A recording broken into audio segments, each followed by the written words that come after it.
கூட்டணி பேச்சுவார்த்தை இல்லை, தேசிய ஜனநாயக கூட்டணி வெற்றியே இலக்கு. நயினார் நாகேந்திரன் விளக்கம். தமிழக அரசியலில் கூட்டணி நிலவரம் குறித்து பரபரப்பு நீடித்து வரும் நிலையில் தேமுதிகவுடன் எந்த பேச்சுவார்த்தையும் இதுவரை நடத்தப்படவில்லை என்று பாஜக மாநில தலைவர் நயினார் நாகேந்திரன் தெளிவுபடுத்தியுள்ளார். சமீபத்தில் அதிமுக முன்னாள் அமைச்சர் திண்டுக்கல் சீனிவாசன் பாஜக தேசிய தலைமை தேமுதிகவுடன் பேச்சுவார்த்தை நடத்தி வருவதாக கூறியிருந்தார். இதற்கு பதிலளித்த நயினார் நாகேந்திரன், இதுவரை எந்த அதிகாரப்பூர்வ பேச்சுவார்த்தையும் நடத்தப்படவில்லை. நடைபெறும் போது வெளிப்படையாக அறிவிப்போம் என்று கூறினார். எந்த டிமாண்ட் இல்லை.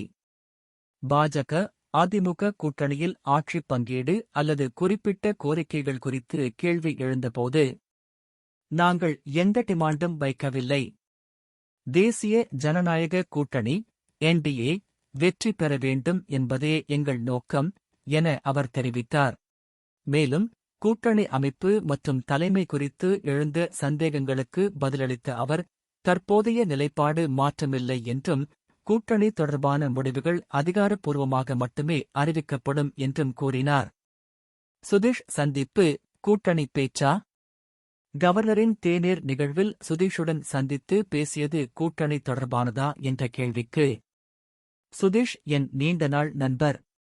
நட்பு அடிப்படையில்தான் பேசியேன். கூட்டணி பேச்சுவார்த்தை குறித்து எதுவும் இல்லை என விளக்கம் அளித்தார். பிரதமர் வருகை அரசியல் முக்கியத்துவம். பிரதமர் விரைவில் தமிழ்நாடு வரவுள்ள நிலையில் அந்த சந்திப்புகள் மற்றும் அரசியல் நிகழ்வுகள் கூட்டணி நிலவரத்தில் மாற்றத்தை ஏற்படுத்துமா என்ற கேள்விக்கு, அப்போது பார்க்கலாம் என அவர் குறிப்பிட்டார். அரசியல் வட்டாரத்தில் பரபரப்பு.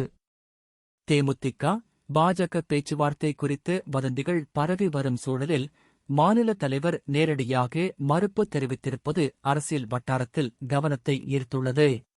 இந்நிலையில் வரவிருக்கும் தேர்தலை முன்னிட்டு கூட்டணி அமைப்பில் மாற்றம் ஏற்படுமா அல்லது தற்போதைய என்டிஏ கூட்டணி தொடருமா என்பது குறித்து அரசியல் ஆர்வலர்கள் கவனமாக காத்திருக்கின்றனர்.